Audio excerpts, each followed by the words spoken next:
everyone, my name is Dr. Erin O'Loughlin and I'm here to speak with you very briefly to discuss the physical activity motivation workshop that I will be hosting at the end of January virtually.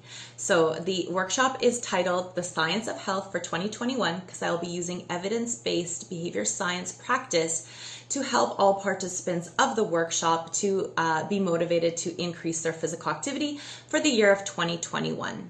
So just briefly, the workshop will touch upon the differences between physical activity, exercise, and daily movement, how to increase those three, and why they are all important in terms of our physical, emotional, and mental health. Then I will dive in a little bit about motivation, internal and external motivation, and why those matter in terms of the sustainability of your physical activity regime, so to speak.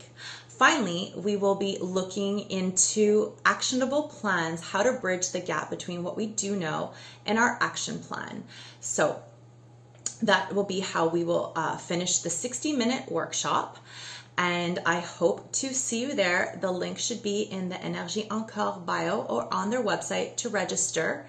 And if you have any questions, drop them in the comments below. I will be happy to answer them.